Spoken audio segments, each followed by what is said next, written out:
Why are you outside? I got in some trouble at prom, and this is the closest I can be to the high school right now. I'm indefinitely suspended. What did you do? I tried to fight Mr. Doan, so what can you do? Wake up, Monarch! Today is Tuesday, April 22nd. I'm Emmett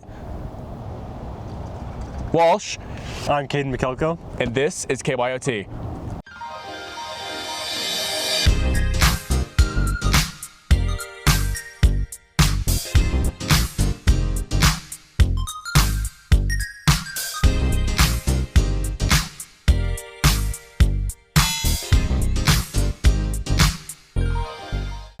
Have you ever noticed just how cheap eggs are? You know what, Emmett? I have. Yeah. And I know two people that want to fix that problem. Let's take it over to Addie and Evan. Ah!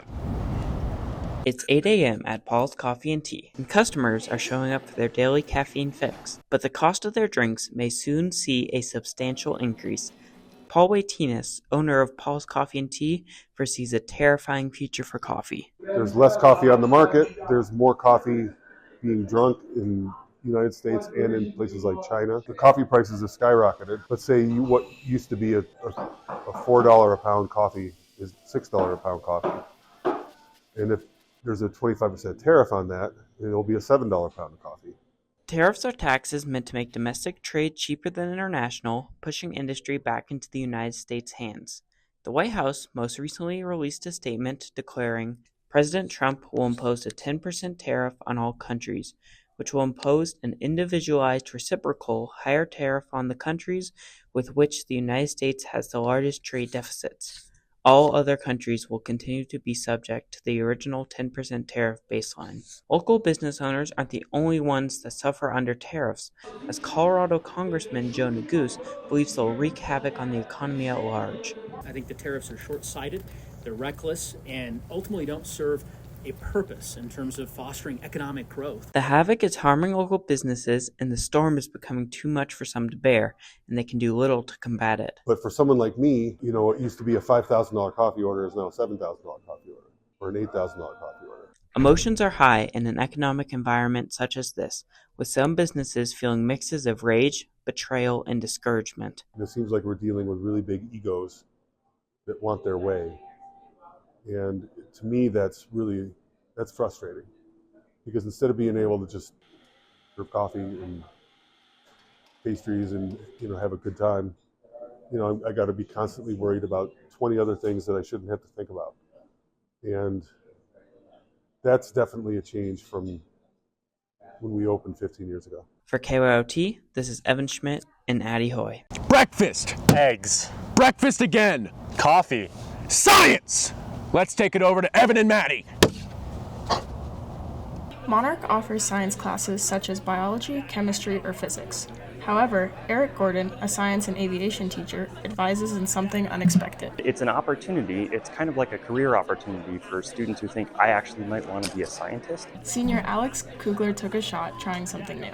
SRS, or Science Research Seminar. I had known some other upperclassmen that had taken it, and it sounded like a really fun opportunity to learn about the research process while still in high school.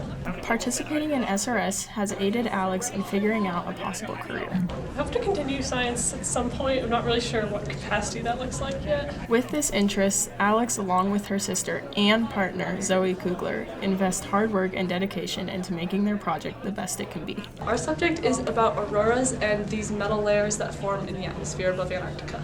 Winning an award for their presentation at the BVSD Science Fair, Alex and Zoe Kugler feel very accomplished with their efforts. We qualified to move on to the Colorado Science Fair and also the International Science Fair.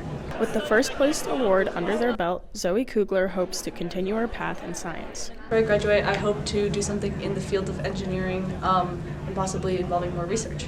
For KYOT, this is Maddie Banks and Evan Schmidt.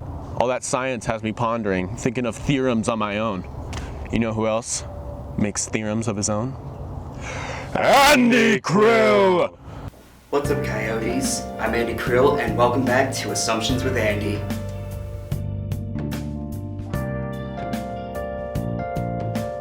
Technically, nothing is ever actually on fire. Rather, fire is on things. Imagine if deja vu is just you respawning at the last checkpoint, Putting on glasses is the human equivalent of turning on high resolution.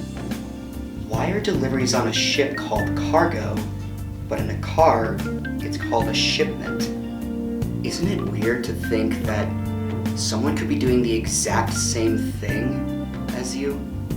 If autocorrect fixes every mistake you make while you're texting, then how come every so often you're correcting the autocorrect?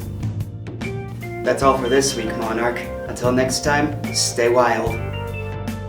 Andy Krill, the wind, all this nature, I'm thinking intellectual thoughts right now. But that's it for this week's KYOT. You only live once!